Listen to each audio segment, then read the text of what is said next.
ইসলামের দুশ্মন যারা আছে, কোরআনের দুশ্মন যারা আছে, সকলের ধ্বংস অনিবার্য, সকলের ধ্বংস অনিবার্য, কথা কোন ঠিক কিনা?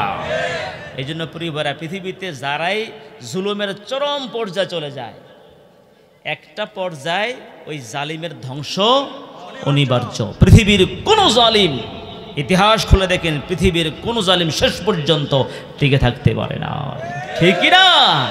এটা ইতিহাস সাক্ষী। আমরা তো মনে করছি হয়তো আর 100 বছর আর মনে মাথা তুলতে পারবো না, ঠিক না? প্রিয় ভাইয়েরা, প্রিয় বন্ধুগণ, সব ক্ষমতার মালিক কে? জোরে কন্যা, ক্ষমতার মালিক কে? ক্ষমতার একচ্ছত্র মালিক কে? কুলিল্লাহুম্মা মালিকাল মুলক তুতিল মুলকা মা তাশা ওয়া তানজিউল মুলকা মিম্মা তাশা। আল্লাহু আকবার। ক্ষমতার একচ্ছত্র মালিক কে? আল্লাহ যাকে ইচ্ছা তাকে ক্ষমতা দেন, আবার যার থেকে ইচ্ছা তার থেকে ক্ষমতা থাপ্পড় মেরে ছিনিয়ে নেন, ঠিক কিনা? এবার সকলে জবাব দেন, ক্ষমতার একচ্ছত্র মালিক কে? তো আল্লাহ যদি ক্ষমতার মালিক হয়, আমরা তো অনেকে বলি ক্ষমতার মালিক জনগণ। আমাদের সংবিধানও লেখা আছে ক্ষমতার মালিক জনগণ। আসলে কি ক্ষমতার মালিক জনগণ নাকি আল্লাহ? আল্লাহ বলতেছে ক্ষমতার মালিক জনগণ। এখন কেউ যদি বলে ক্ষমতার, আল্লাহ বলে ক্ষমতার মালিক আল্লাহ সুবহানাহু ওয়া তাআলা, এখন কেউ যদি বলে ক্ষমতার মালিক জনগণ, আল্লাহর কথার সাথে সাংঘর্ষিক হলো না? সুতরাং এটা বিশ্বাস করলে ঈমান থাকবে না, ঠিকই না? আর এটা তো প্রমাণ হয়ে গেছে, দেখছেন না, এত বছর জনগণ ভোট কেন্দ্র যাওয়াও লাগে না, রাত্রেই বাক্স ভর্তি হয়ে যায়, ঠিকই না? জনগণ ভোট দেওয়া লাগে না, এমনি নেতা পাস, ঠিক না বে ঠিক? তো জনগণ ক্ষমতার মালিক হলো তো জনগণ ভোট দেওয়া ছাড়া, জনগণ ভোট কেন্দ্রে যাওয়া ছাড়া কোনো জালিম ক্ষমতায় বসতে পারতো না, ঠিকই না? তাহলে প্রমাণ হয়ে গেছে জনগণ ক্ষমতার মালিক না, ঠিক না? জনগণ ক্ষমতার মালিক না। ক্ষমতার মালিক কে? আল্লাহ। বুঝে আসছে কিনা? কারণ জনগণ ক্ষমতার মালিক হলে জনগণ যতক্ষণ পর্যন্ত ভোট না দিত অতক্ষণ ক্ষমতায় বসার সুযোগ ছিল না। সুতরাং ক্ষমতার মালিক জনগণ নয়, ক্ষমতার মালিক একচ্ছত্র কে? এখন প্রশ্ন আছে, যদি আল্লাহ তাআলা নিজেই ক্ষমতার মালিক হন, তিনি যদি ক্ষমতা দিয়ে থাকেন, তাহলে আবু জাহেলদের মতো, আবু লাহাবদের মতো, ফেরাউন, নমরুদ, হামান, ওই সমস্ত জালেমদেরকে আল্লাহ তাআলা, এই সমস্ত খারাপ মানুষগুলাকে আল্লাহ তাআলা কেন ক্ষমতা দিলেন? প্রশ্ন আসে কি না? প্রশ্ন আসে কি না? এই সমস্ত জালেমদেরকে আল্লাহ কেন ক্ষমতা দিলেন? প্রশ্ন আসে না? এই সমস্ত জালেমদেরকে আল্লাহ তাআলা দুইটি কারণে ক্ষমতা দিয়েছেন। নাম্বার 1 হলো জনগণ যেই মানের তাদের শাসক হবে সেই মানের। যদি জনগণ টাকা ছাড়া ভোট না দেয়, যদি জনগণ টাকা ছাড়া ভোট না দেয়, তাদের উপরে কোনোদিন ভালো শাসক আশা করা যায় না। দেখে, নামাজি দেখে, দিনদার দেখে, বিচক্ষণ দেখে, যিনি দেশ এবং জাতির ইসলামের খেদমত করতে পারবে এমন ভালো মানুষ দেখে আমাদেরকে ভোট দিতে হবে, ঠিক কি না? এই ভোট একটা আমানত আমার কাছে। আমার বন্ধুগণ, 2 নম্বর কারণ হলো আল্লাহ তাআলা যুগে যুগে ফেরাউনের মতো, নমরুদের মতো জালেমদেরকে ক্ষমতা দিয়া যুগে যুগে মুমিনদেরকে বাছাই করে। আল্লাহ জালেমদেরকে ক্ষমতা এই জন্য দেন যে কারা জালেমদের কাছে মাথা নত করে, কারা জালেমদের থেকে সুযোগ সুবিধা পাওয়ার জন্য ইসলাম ছেড়ে দেয়, দিন ছেড়ে দেয়, ঠিক কিনা? এই জন্য মুমিন বাছাই হয়ে গেছে না, যে দেখা যায় ওই জালেম থেকে সুযোগ সুবিধা পাওয়ার জন্য ইসলামকে চুড়ে মেরে ফেলে দেয়, জালেম থেকে সুযোগ সুবিধা পাওয়ার জন্য। বুঝা গেল ঈমান পরীক্ষা হয়ে গেছে। আল্লাহ তাআলা যুগে যুগে ফেরাউনের মতো, ওই আবু জাহেলদের মতো জালেমদেরকে ক্ষমতা বসাইয়া কারা জালেমদের পাছাটা গোলাম হয় আর কারা জালেমদের বিরুদ্ধে অবস্থান করে, মুমিনদের বাছাই হয়ে যায়, ঠিক না? কারণ জালেমদের বিরুদ্ধে অবস্থান করলে তার বিরুদ্ধে বিপদ মুসিবত আছে নাকি নাই? আছে, জুলুম নির্যাতন আছে। এই জন্য আল্লাহ তাআলা যুগে যুগে পৃথিবীর বিভিন্ন দেশে জালেমদেরকে ক্ষমতা বসাইয়া আল্লাহ মোমেনদেরকে কষ্টি পাথরে যাচাই করে। আল্লাহু আকবার কোন। যারা মোমেন হবে, যতই সুযোগ সুবিধা পাক না কেন, রাতারাতি কোটিপতি হতে পারবে, যত সুযোগ সুবিধা দেখ না কেন, কোনো মোমেন কখনো জালেমের পাছাটা গোলাম হতে পারে না, ঠিক কিনা? প্রিয় বন্ধুগণ, এই জন্য আল্লাহ তাআলা যুগে যুগে জালেমদেরকে ক্ষমতা দেন। এই দুটি কারণে আল্লাহ তাআলা জালেমদেরকে কি দেন? ক্ষমতা দেন। প্রিয় বন্ধুগণ, আমরা যদি ভালো মানুষ হয়ে যাই, ইনশাল্লাহ আমাদের শাসক হবে ভালো মানুষ। কার কথা? যদি আমরা ভালো মানুষ হই, সৎ হই, তাহলে আমাদের শাসক হবে কি? সৎ। এই জন্য আমাদেরকে সজাগ হতে হবে। আল্লাহ কবুল করুক, আমিন বলি। প্রিয় বন্ধুগণ, আল্লাহ তাআলা বলেছেন তাব্বাত ইয়াদা আবি লাহাবিউ ওয়া তাব্বা। দ্বিতীয় আয়াতটা কি বলেন না সকলে? মা আগনা আনহু মালুহু ওয়া মা কাসাব, his wealth and what he earns will not avail him, না তো উচকা মাল হি উসকি কুছ কাম আয়া আর না উজু কামায়া। আবুল আহাব তার সম্পদ, টাকা পয়সা, অর্থ করি, ছেলে মেয়ে কোনোটাই কাজে আসে নাই, কাজে লাগে নাই। কারণ ইসলামের বিরুদ্ধে চললে, কোরআনের বিরুদ্ধে চললে ছেলে মেয়ে ভালো মানুষ হয় না, ঠিক কি না? প্রিয় বন্ধুগণ, তৃতীয় আয়াত সায়াসলা, বলেন না সকলে? সায়াসলা নারান যাতা লাহাব, he will be burn in a fire of blazing flames, ও জলদি ভড়কতে হুই আগ মে দাখিল হোগা। ও চিরেই সে জ্বলন্ত শিখায় জ্বলন্ত অগ্নিশিখায় সে আগুনে জ্বলবে, জাহান্নামের আগুনে জ্বলবে। লোকটা কে? আবুল আহাব। সকলে বলে না লোকটা কে? শুধু কি আবুল আহাব একাই? আবুল আহাব একাই? আবুল আহাবের অনুসারী যারা, আবুল আহাবের চরিত্র যারা আছে, সবাই জাহান্নামে জ্বলতে হবে, ঠিক কি না? তারপরে চতুর্থ আয়াত ওয়ামরাআতুহু হাম্মালাতাল হাতাব, his wife the bearer of fuel, उसके जोड़ों भी जो ईंधन सिर पर उठाए फिरते हैं। আবুল আহাব নিজে জাহান্নামে জ্বলবে না। আবুল আহাব যেমন খারাপ লোক ছিল, আবুল আহাবের স্ত্রীও ছিল খারাপ মহিলা। নাউজুবিল্লাহ বলেন না? অনেক সময় তো স্বামীটা বেয়াদব, খারাপ হইলে স্ত্রীটা কি হয়? ভালো হয়। অথবা স্ত্রী ভালো হলে স্ত্রী যদি কি বলে ভালো হয়, স্বামীটা হয়তো খারাপ হয়, এরকম কিছু হয়। আর এখানে এই স্বামী স্ত্রী দুইটাই দুষ্ট, দুইটাই খারাপ মানুষ। নাউজুবিল্লাহ বলেন না? আবুল আহাবের স্ত্রীর নাম উম্মে জামিল, তাকে বলা হয়েছে ওয়ামরাআতুহু হাম্মালাতাল হাতাব, his wife the bearer of fuel, उसके जोड़ों भी जो ईंधन सिर पर उठाए फिरते हैं। আবুল আহাবের স্ত্রী উম্মে জামিল, তাকে বলা হয়েছে হাম্মালাতাল হাতাব, লাকড়ি বহনকারিনী। কি? লাকড়ি বহনকারী। লাকড়ি বুঝেন তো? ওই যে কাঠ, লাকড়ি। এখানে এই কথা কেন বললেন? এর তাফসিরে কয়েকগুলো ব্যাখ্যা পাওয়া যায়। আবুল আহাবের স্ত্রী এত খারাপ মহিলা ছিল, মুহাম্মদ সাল্লাল্লাহু আলাইহি সাল্লাম যে ঘরের মধ্যে ঘুমাইতেন রাতের বেলায়, এই দুষ্ট মহিলা আবুল আহাবের স্ত্রী মুহাম্মদ সাল্লাল্লাহু আলাইহি সাল্লামের ঘরের সামনে কাঁটা ফেলে আসতো, যাতে নবী সাল্লাল্লাহু আলাইহি সাল্লাম সকালে ঘুম থেকে উঠে কাঁটার মধ্যে পড়ে কষ্ট পায়। নাউজুবিল্লাহ বলতেন না? এই জন্য তাকে বলা হয়েছে হাম্মালাতাল হাতাব। আরেকটি অর্থ পাওয়া যায় হাম্মালাতাল হাতাব মানে হচ্ছে চুগলখড়ি করা। চুগলখড়ি বুঝেন তো? এই জনের কথা ওর কানে, এর কথা ওর কানে, এইভাবে ঝগড়া লাগিয়ে দেয়। আছে না? আছে না? আছে না? কিছু লোক আছে দেখবেন সমাজের মধ্যে ঝগড়া লাগাইয়া শান্তি পায়, ঠিক না? আর কিছু আল্লাহর বান্দা আছে ঝগড়া লেগে গেলে কতক্ষণ সমাধান করবে, পেরেশান হয়ে যায়। যারা সমাজের মধ্যে ঝগড়া লাগিয়ে দেয়, কিছু লোক আছে তারাই ঝগড়া লাগায়, আবার মোরল সেজে তারাই বিচার করতে বসে। আছে নাকি? আছে নাকি? প্রিয় ভাইয়েরা, দুই পক্ষকে আগে লাগাইয়ে দেয়, তুমুল ঝগড়া লেগে গেলে তখন এক পর্যায়ে করে কি মোরল সেজে বিচার করতে বসে। যেই পক্ষে মাল পানি বেশি দেয় ওই পক্ষে রায় দিয়ে দেয়। এমন জালিম ঘুষখোর বিচারক সমাজের দেশে আছে নাকি নাই বলেন? আদালতগুলোতে নাই?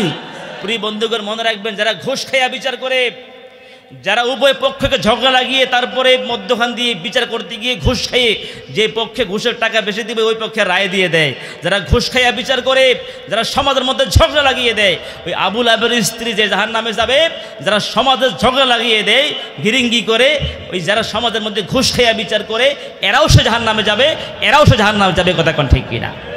কথা কার? নাকি হাবিব আল ফরিদি বানাই বলতেছে? সর্বশেষ আয়াত বলেন ফি জিদিহা হাবলুম মিন মাসাদ, will have upon her neck a halter of palm fiber, उसके गले में मोज की रस्सी होगा। আবুল আহাবের স্ত্রীর গলার মধ্যে হবে জাহান্নামের রশি। মাসাদ, মূলত মাসাদের অনেক ব্যাখ্যা আছে। মাসাদের রশি মানে, মাসাদ মানে কি?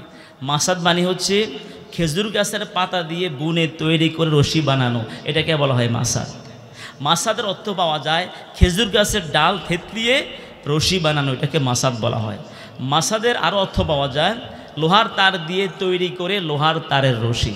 আর মাসাদের ভয়ঙ্কর অর্থ হচ্ছে জাহান্নামের আগুন দিয়ে জাহান্নামের রশি তৈরি করা।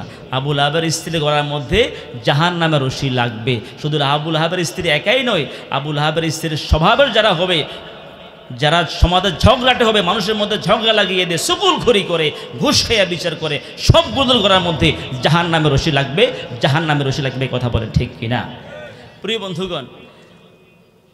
আর পরকালেও তো জাহান্নামের রশি লাগবে, আগুনের রশি লাগবে। এই যারা এই সমস্ত কাজ করে, আমরা মোটামুটি এখন সরল তর্জমাটা শিখছি। কি শিখছি আমরা?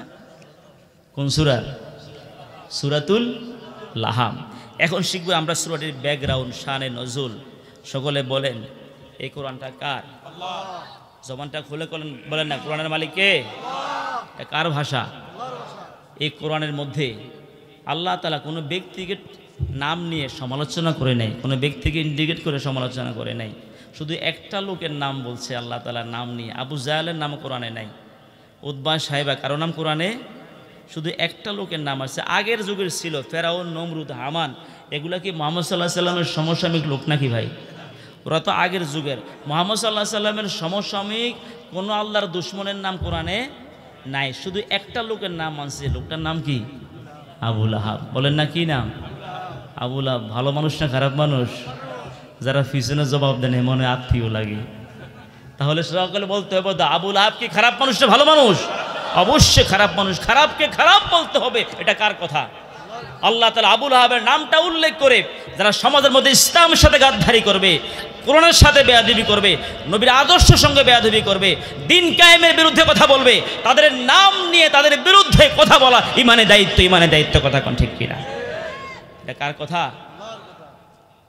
আমার ভাইয়েরা, যে আবু লাহাব নবীর জন্মের সময় আল্লাহর হাবিব সাল্লাল্লাহু আলাইহি সাল্লাম যখন দুনিয়াতে তাশরিফ আনলেন, আবু লাহাবের একজন বাদী গিয়া খবর দিল, আবু লাহাব আপনার মৃত ভাই আব্দুল্লাহর ঘরে একটা পুত্র সন্তান হয়েছে। কি সন্তান? আবু লাহাব খুশি হয়ে গেল। একে তো ভাইটা মারা গেল, যেই ভাইটা মারা গেল ওই ভাইয়ের ঘরে একটা পুত্র সন্তান হয়েছে, খুশি হয়ে গেছে। আজও দেখবেন ছেলে হলে খুশি, মেয়ে হলে মন বেজার। আছে নাকি? আছে নাকি? নাই? বসন্তপুরে মনে হয় নাই? আছে? আছে। আমাদের দেশে এমনও পাওয়া যায় বারবার মেয়ে হলে পরে স্ত্রীকে বলে দেয় তোর ঘরে পরের বার মেয়ে হলে তোকে তালাক দিয়ে দেব। আছে না? আছে না? এবং তালাকের ঘটনা ঘটছে বাংলাদেশে। ঠিকই না? অনেক শ্বশুর শাশুড়ি আছে পুত্রবধূর ঘরে বারবার মেয়ে সন্তান হলে পুত্রবধূকে টিটকারি বিটকারি করে, অনেক খারাপ মন্তব্য করে। এবার সকলে জবাব দেন, এই যে পুত্রবধূর ঘরে কন্যা সন্তান হলো, এটা কি ওনার হাত আছে? ইচ্ছা আছে? কার হুকুম? আপনি যদি বলেন আপনার পুত্রবধূ দোষী, যদি আপনি মনে করেন বারবার মেয়ে হলে আপনার স্ত্রী দোষী, আমি মেডিকেল সায়েন্স দিয়ে আপনাদেরকে বুঝাইতে পারবো বারবার মেয়ে হলে স্ত্রী দোষী নয়, বারবার মেয়ে হলে স্বামী দোষী। কে দোষী? মেডিকেল সায়েন্স কি বলছে শুনেন। আল্লাহ রাব্বুল আলামিন মানুষের মাঝে দুইটা ক্রোমোজোম দিয়েছেন, একটা হলো এক্স ক্রোমোজোম, আরেকটা ওয়াই ক্রোমোজোম। পুরুষের মাঝে দুইটা ক্রোমোজোম পাওয়া যায়, এক্স ক্রোমোজোম, ওয়াই ক্রোমোজোম।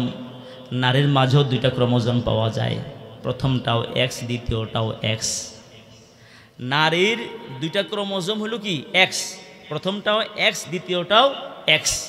আর পুরুষের একটা ক্রোমোজোম হলো এক্স, আরেকটা হলো ওয়াই। এক্স ক্রোমোজোমে মেয়ে হয়, ওয়াই ক্রোমোজোমে ছেলে হয়। কাউকে শুধু মেয়ে দেন, শুধু মেয়ে, আবার কাউকে ছেলে মেয়ে উভয় দেন। সব ক্ষমতা কার হাতে? আবার দেখা যায় কাউকে ছেলে মেয়ে কিচ্ছু দেন না। ঠিক কিনা? ছেলে মেয়ে না দিলে এবার কার কাছে যাইবেন? কথা হয় না? কার কাছে? না, মাজারে গিয়া সুতা বাঁধবেন। কি আছে না? আছে না? বিভিন্ন জায়গায় দিয়ে মাজারে গিয়া সুতা বাঁধে। একবার আমার জীবনে ঘটছে, এক মাজারে, আমার ইন্ডিয়াতে ভারতে একটা প্রোগ্রাম ছিল, আসার পথে একটা মাজার পড়লো। তা আমি জানলাম যে এখানে ভালো মানুষের কবর। তো ভালো মানুষ একজন ফরেজগার আলেমের কবর জিয়ারত করা কর্তব্য আছে না? আমি এই সুযোগে জিয়ারত করলাম, জিয়ারত করলে তো আমারও সওয়াব হলো। আমরা চাইবো কার কাছে? যিনি কবরে শোয়া আছে ওনার কাছে কিছুই চাওয়া যাবে না। আমি জিয়ারত করলাম, দুজন মহিলা আসছে, এটা আমার জীবনের চাক্ষুষ প্রমাণ, মানে আমি নিজে দেখলাম আর আমার সাথে বিষয়টা ঘটেছে। তো দুজন মহিলা আসছে, তো একটা যুবতী মেয়ে, একজন বৃদ্ধা মহিলা। যুবতী মেয়েটি কাগজের মধ্যে মনোযোগ দিয়ে কী যেন লিখতেছে। আমি অত্যন্ত আদবের সাথে জিজ্ঞাসা করলাম ওই বৃদ্ধা মহিলাটাকে। ওই যুবতী মেয়েটি কাগজের মধ্যে লিখে সুতা দিয়ে বেঁধে তাবিজের মতো করে এরপর একটা গাছ পাকা হয়ে আছে কবরের উপরে, মাজারের উপরে, ওটার মধ্যে বেঁধে দিয়েছে। আমার মনে কৌতূহল জগলো, গাছের মধ্যে এইভাবে কাগজে লিখে তাবিজের মতো বেঁধে দিল, ব্যাপারটা কি? আমি অত্যন্ত আদবের সাথে জিজ্ঞেস করলাম যে মা, ওই বৃদ্ধা মহিলাকে মা কি বেঁধেছেন? বলছে হুজুর এটা আমার মেয়ে, অনেক দিন হয়েছে তাকে বিবাহ শাদী দিয়েছি, সন্তান হচ্ছে না, এই জন্য বাবার দরবারে দরখাস্ত করে গেলাম। এত আসতে বলেন নাউজুবিল্লাহ, কত বড় নাফরমান! দরখাস্ত হবে কার কাছে? গভীর রজনীতে সেজদায় পড়ে আল্লাহ কি তাহাজ্জুদের নামাজ পড়ে চোখের পানি ছেড়ে দিয়ে যিনি নিঃসন্তান আল্লাহর কাছে সন্তান চান, আল্লাহ পারেন কি না? আমার বন্ধুগণ, ব্যবসায় বরকত চাবেন, লেখাপড়া বরকত চাইবেন, জালেমের হাত থেকে রক্ষার জন্য প্রার্থনা করবেন, রাতের গভীরে আল্লাহকে সেজদা দিয়ে আল্লাহর কাছে কেঁদে কেঁদে বলবেন, আল্লাহ তাআলা আপনার মনের যাবতীয় নেক মাকাসাদগুলা পূর্ণ করে দিবেন। যেরকম সুবহানাল্লাহ। আমার ভাইয়েরা, আমার বন্ধুগণ, আবু লাহাব খুশি হয়ে গেল, কথা কি মনে আছে? একত ভাই আব্দুল্লাহ মারা গেল, ওই ভাইয়ের ঘরে একটা পুত্র সন্তান হলো, এমন খুশি হইল যে বাদীটা গিয়া খবরটা দিল। ওই বাদীকে আবু লাহাব আঙ্গুল দিয়ে ইশারা করে আজাদ করে দিয়েছেন। সুবহানাল্লাহ। এবার সকলে জবাব দেন, আবু লাহাব মুহাম্মদ সাল্লাল্লাহু আলাইহি সাল্লামের জন্মে খুশি হয়েছেন কিনা? কি খুশি হয়েছেন না? খুশি না হইলে বাদী আজাদ কেন করলো? খুশি হয়েছেন কিনা? আমার ভাইয়ের, আবু লাহাব নবীর জন্মে খুশি হয়েছে ঠিক, কিন্তু আবু লাহাব আল্লাহর হাবিব মুহাম্মদ সাল্লাল্লাহু আলাইহি সাল্লাম কোরআন দিয়ে দেশ চালাবে, কোরআন দিয়ে সমাজটা পরিচালনা করবে, এতে খুশি হয়েছে কিনা? কথা কন না, খুশি হয়েছে কিনা? বুঝা গেল আবু লাহাব মুহাম্মদ সাল্লাল্লাহু আলাইহি সাল্লামের জন্মে খুশি হয়েছে ঠিক, জন্মে খুশি হয়ে বাদী পর্যন্ত আজাদ করে দিয়েছেন, কিন্তু আবু লাহাব কোরআন দিয়ে দেশ চলবে, কোরআন দিয়ে সমাজ চলবে, ইসলামী অর্থনীতি সমাজে কায়েম হবে, এতে কিন্তু আবু লাহাব খুশি হইতে পারে নাই। বুঝা গেল যারা কোরআন দিয়ে দেশ চলবে, আল্লাহর বিধান দিয়ে সমাজ পরিচালিত হবে, এই কথাগুলো বললে মন মেজাজ গরম করে ফেলে, এরা হচ্ছে আবু লাহাব মার্কা মুসলমান। ঠিক না? আমার ভাইয়েরা সকলে মনোযোগ দিয়ে শোনেন। আল্লাহর হাবিব সাল্লাল্লাহু আলাইহি সাল্লাম যখন বাইতুল্লাহ যখন নামাজ পড়াতেন, নবীদের পিছনে কাফের ছিল না, মুনাফিক ছিল। ঠিক না?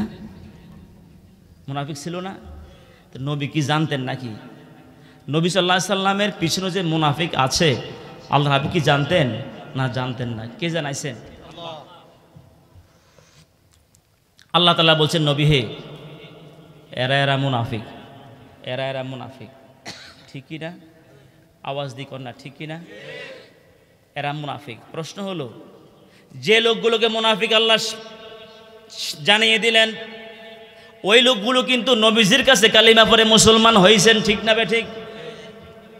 ওই লোকগুলো আল্লাহর হাবিব যে লোকগুলোকে মুনাফিক হিসেবে চিনতে পেরেছেন, আল্লাহ জানিয়ে দিয়েছেন, ওই লোকগুলোর কোরআন তেলাওয়াত আমাদের কোরআন তেলাওয়াতের চাইতে তাদের তেলাওয়াত ভালো ছিল। ঠিক না? ঠিক না? মসজিদের ইমাম সাহেব ভালোই জানে যে কয়জন মুসল্লির কেরাত শুদ্ধ আছে, জানেন না? তাহলে যে লোকগুলো নবীজির পিছনে মুসল্লি হওয়ার পরে মুনাফিক হলো, তাদের কোরআন তেলাওয়াত ছিল অনেক শুদ্ধ, এবং তারা এমন মসজিদে নামাজ পড়তেন যে মসজিদে 1 রাকাত নামাজ পড়লে 1 লক্ষ রাকাতের সওয়াব হয়। আল্লাহু আকবার বলেন। আপনাদের বসন্তপুর মসজিদে এই যে একটু আগে আমরা এশার নামাজ পড়ছি, বলেন দেখি এখানে কি 1 ওয়াক্ত নামাজে 1 লক্ষ রাকাতে 1 লক্ষ ওয়াক্তে সওয়াব হয়েছে? জবানটা খুলে বলেন না, হয়েছে? হয়েছে। কিন্তু বাইতুল্লাহ 1 ওয়াক্ত নামাজ পড়লে 1 লক্ষ ওয়াক্তের সওয়াব হয়। মসজিদে নববীতে 50,000 ওয়াক্তের সওয়াব হয়। তাহলে যে মসজিদে 50,000 ওয়াক্তের সওয়াব হয়, 1 লক্ষ ওয়াক্তের সওয়াব হয়, এরপরে কেমন ইমাম, ইমামুল মুরসালিন, যিনি নবীদেরও ইমাম, এমন ইমামের পিছনে তারা মুসল্লি। যদি এমন ইমামের পিছনে মুনাফিক থাকতে পারে, এমন মসজিদে, যে মসজিদে 1 লক্ষ রাকাতে সওয়াব হয়, ওই মসজিদে মুনাফিক থাকতে পারে, তাহলে আমাদের বাংলাদেশের মসজিদগুলোতে মুনাফিক থাকতে পারে কিনা বলেন দেখি, পারে কিনা?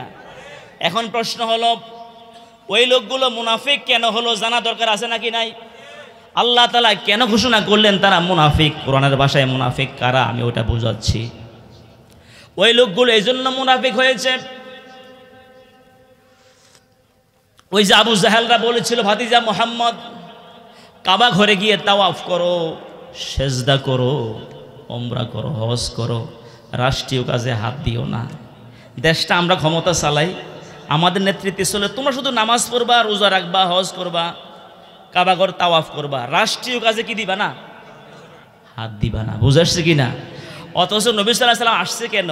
হুয়াল্লাযী আরসালা, যারা পড়েন হুয়াল্লাযী আরসালা রাসূলাহু বিল হুদা ওয়া দীনিল হক লিইয়ুযহিরাহু আলাদ দীনি কুল্লিহি ওয়ালাউ কারিহাল মুশরিকুন। আল্লাহু আকবার। এই জমিনের মালিককে, জমিনে আইন চলবে কার? হুকুম চলবে কার? অফিসে কার? আদালতে, দণ্ডবিধিতে, সব জায়গায় কার গোলামি? কার আইন মানতে হবে? আল্লাহর আইন প্রতিষ্ঠা করার জন্যে, অর্থাৎ একটা রাষ্ট্র, একটা দেশ আল্লাহর কোরআন দিয়ে, নবীর আদর্শ দিয়ে পরিচালিত হবে, আল্লাহর হুকুম দিয়ে দেশ চলবে। এই জন্য নবী রাসূল আসছেন, কথা কোন ঠিক কিনা? তাহলে মুহাম্মদ সাল্লাল্লাহু আলাইহি ওয়াসাল্লাম আসছেই তো একটা সমাজ পরিবর্তনের জন্য। নবীজির ঘর সংসার ছিল না? ছেলে মেয়ে ছিলেন না? ব্যবসা বাণিজ্য করেছেন, ইহুদির কাজও করেছেন, কিন্তু নবী সাল্লাল্লাহু আলাইহি ওয়াসাল্লামের জীবনের মূল টার্গেট ছিল একটা, সেটা হচ্ছে আল্লাহর জমিনে আল্লাহর দ্বীন প্রতিষ্ঠা করা, ইসলামী আইন অনুযায়ী রাষ্ট্র পরিচালনা করা। ঠিক না বে ঠিক? প্রিয় বন্ধুগণ, এই জন্য আল্লাহ নবী সাল্লাল্লাহু আলাইহি ওয়াসাল্লাম 10 বছর দেশ চালাইছেন, 10 বছর দেশের প্রেসিডেন্ট ছিলেন। অর্থাৎ রাষ্ট্রনীতি কাকে বলে, রাজনীতি কাকে বলে শিখতে হবে মুহাম্মদ সাল্লাল্লাহু আলাইহি ওয়াসাল্লামের জীবন থেকে, কথা কোন ঠিক কিনা? মুহাম্মদ সাল্লাল্লাহু আলাইহি ওয়াসাল্লাম শিখিয়েছে রাজনীতি কারে কয়, তারপর মুহাম্মদ সাল্লাল্লাহু আলাইহি ওয়াসাল্লাম শিখিয়েছে রাষ্ট্রনীতি কাকে বলে। আল্লাহু আকবার কর। যদি আপনার রাজনীতি, আপনার রাষ্ট্রনীতি মুহাম্মদ সাল্লাল্লাহু আলাইহি ওয়াসাল্লামের সাথে না মেলে, কোরআন সুন্নাহ ভিত্তিক না হয়, এটা কিন্তু রাজনীতি, এটা পেটনীতি, ঠিকই না? এটা কখনো রাষ্ট্রনীতি হতে পারে না। আপনার রাষ্ট্রনীতি মুহাম্মদ সাল্লাল্লাহু আলাইহি ওয়াসাল্লামের সিস্টেম অনুযায়ী হলেই এটা আল্লাহ গ্রহণ করবেন, ঠিক কি না? আমার ভাইয়েরা, তাহলে ওই মুনাফিকগুলো কেন মুনাফিক হলো? এরা ওই আবু জাহেলদের থিওরিতে বিশ্বাসী ছিল। এরা মনে করেছে আমরা মুহাম্মদ সাল্লাল্লাহু আলাইহি ওয়াসাল্লামকে নিয়ে নামাজ পড়ব, রোজা রাখব, ওমরা করব, হজ করব, আবু জাহেলরাই ক্ষমতায় থাকুক। বুঝাচ্ছে কিনা? মানে আবু জাহেলরাই দেশ চালাক, আবু জাহেলরাই ক্ষমতা থাকুক, আমরা নামাজ পড়বো, রোজা রাখবো, হজ করবো, পর্দা প্রতিষ্ঠা মানবো, ইসলামের সব বিধান মানবো, রাষ্ট্র পরিচালনা এটা বেজাল, এটা কষ্ট, ওইদিকে আমরা যাওয়ার দরকার নাই। এই জন্য তৎকালীন সময় মুসলমানগুলো মুনাফিক হয়ে গিয়েছে। যাদের কেরাত আমাদের চাইতে শুদ্ধ ছিল, তাদের কোরআনের অর্থ, এরা আমরা যতটুকু অর্থ বুঝি, আমরা ইংরেজি তরজমা, বাংলা তরজমা দেখে অর্থ বুঝি, এরা কিন্তু ডাইরেক্ট কোরআনের অর্থ বুঝতেন, কথা কোন ঠিক কিনা? তাহলে এদের তেলাওয়াত শুদ্ধ ছিল, অর্থ ভালো বুঝতো। এরা নবীর পিছনের মুসল্লি ছিল। যে মসজিদে নামাজ বলে 1 লক্ষ রাকাতে সওয়াব হতো, ওই মসজিদের মুসল্লি হওয়ার পরেও লোকগুলো রাষ্ট্রীয়ভাবে ইসলাম প্রতিষ্ঠা হোক এটা চায় না, এজন্য মুনাফিক হয়ে গেছে। আমার ভাইয়েরা, আমাদের দেশেও হাজার হাজার লক্ষ লক্ষ মুসল্লি আছে, নামাজ পড়ে ঠিক, হজ করে ঠিক, তারপরে যাকাত দেয়, রোজাও রাখে, কোরআন দিয়ে দেশ চলবে, কোরআনের আইন দেশে বাস্তবায়ন হবে, এই কথাগুলো বলতেও চায় না, বরং যে বলে তার বিরোধিতা করে, কথা কোন ঠিক কিনা? তাহলে যারা কোরআনের আইনের বিরোধিতা করে, রাষ্ট্র চলবে, দেশ চলবে কোরআন দিয়ে, নবীর সুন্নাহ দিয়ে, এই কথার বিরুদ্ধে যে চলবে, আপনি যত তন্ত্র মন্ত্রে মানুন না কেন, আপনি মুনাফিক, আপনি মুনাফিক, কথা কোন ঠিক কিনা? যদি আপনি নামাজ পড়েন, যদি আপনি রোজা রাখেন, যদি আপনি হজ করেন, ইসলাম রাষ্ট্র আপনি চান না, কোরআন দিয়ে দেশ পার্লামেন্ট চলবে, কোরআন দিয়ে আদালত চলবে, নবীর সুন্নাহ দিয়ে রাষ্ট্র পরিচালিত হবে, যদি এটা বিশ্বাস না করেন, ওইটা আপনি মনে প্রাণে না চান, সংঘবদ্ধ কাজ না করেন, আপনি মুসলমান হতে পারবেন না, মুনাফিক হতে হবে, কথা কোন ঠিক কিনা? বলে আমি তো নামাজ পড়ি, আমি তো হজ করি, আমি তো হাজী সাহেব, আমি তো মুসল্লি, তাহলে আমি মুনাফিক কেন হব? তাহলে ওই লোকগুলো মুনাফিক কেন হয়েছে? নবীর সময় লোকগুলো কি অন্যায় করছিল? এরাও তো রাষ্ট্রীয়ভাবে ইসলাম চায় নাই, এই জন্য মুনাফিক হয়েছে। তো আপনি না চাইলে তো আপনি মুনাফিক হতে হবে, ঠিক কিনা কথা? এই জন্য সংঘবদ্ধভাবে আল্লাহর জমিনে দিন প্রতিষ্ঠা করা ফরজ না নফল বলেন? আমার ভাইয়েরা, আমি যদি বলি এখানে যারা আছেন, যারা এশার নামাজ পড়েছেন, এরপরে ফজর পড়বেন, 5 ওয়াক্ত নামাজ আপনারা পড়েন, আমি যদি বলি আপনাকে 1 লক্ষ টাকা দেব, আপনি 1 সপ্তাহ নামাজ পড়িয়েন না। যারা এখানে 5 ওয়াক্ত নামাজি আছেন, একজনে হাত তোলেন যে আমি 5 ওয়াক্ত নামাজ পড়ি, হুজুর যদি আপনি আমাকে 1 লক্ষ টাকা দেন তাহলে আমি 1 সপ্তাহ নামাজ ছেড়ে দেব। কেউ আছেন কি না? আওয়াজ দিই কোন আছেন কেউ? কেন নাই? আপনি নামাজের গুরুত্ব বুঝছেন। তাহলে যে আল্লাহ নামাজ ফরজ করেছেন, ওই আল্লাহ আন আকিমুদ্দিন ওয়ালা তাতাফাররাকু ফীহি, যে আল্লাহ নামাজ ফরজ করেছেন ওই আল্লাহই বলেছেন জমিনে আমার আইনগুলো বাস্তবায়ন করো। কে বলছেন? আচ্ছা বলেন দেখি, আল্লাহর আইন সমাজে দেশে বাস্তবায়ন হলে শুধু কি মুসলমানরাই শান্তি পাবে না মুসলিমরাও পাবে? আমি মনে বুঝাইতে পারি নাই। আল্লাহর আইন, আল্লাহর বিধান সমাজে বাস্তবায়ন হলে শুধু কি মুসলমানরাই শান্তি পাবে নাকি মুসলিম অমুসলিম সবাই পাবে? যেমন আপনারা বুঝেন, চুরি করলে হাত কেটে দাও, এই আইনটা কার? এই আইনটা কার? সরাসরি কার আইন? ওয়াসসারিকু ওয়াসসারিকাতু ফাকতাউ আইদিয়াহুমা, as to the thief male or female, cut off his and her hand। और जो चोरी करते हो मर्द हो या औरत हो उसकी हाथ काट डालो। दुर्नीतिबाज चोर डाकात नारी হোক পুরুষ হোক তার হাত কেটে দেওয়া এই বিধানটা কার? এবার সকলে জবাব দেন, স্বাধীনতার পর থেকে আজ পর্যন্ত বাংলাদেশে দুর্নীতির অপরাধে হাত কাটা গেছে কয়টা? আওয়াজ নাই। তাহলে বোঝা গেল বাংলাদেশে একটাও দুর্নীতিবাজ নাই। আছে? আছে? শুধু কি আছে? যেই টাকা পাচার করছে এগুলো ফিরে আনতে পারলে তাহলে বাংলাদেশে 1 টাকাও ঋণ থাকবে না। ঠিক কি না কথা? আমার ভাইয়েরা, চুরি করলে দুর্নীতি করলে হাত কেটে দাও, এটা কার বিধান? যদি আমাদের পার্লামেন্টে আইনটা পাশ হয়, আমাদের আদালত যদি কয়েকটা দুর্নীতিবাজের হাত কাটার অর্ডার করে, যদি পার্লামেন্টের সামনে অথবা বাইতুল মুকাররম মসজিদের সামনে 4-5টা দুর্নীতিবাজের হাত কেটে দেওয়া হয়, তাহলে বাংলাদেশে দুদক লাগবে না, দুর্নীতি দমন কমিশন লাগবে না, 1 সপ্তাহের মধ্যে বাংলাদেশ দুর্নীতি মুক্ত হয়ে যাবে। ঠিক কি না?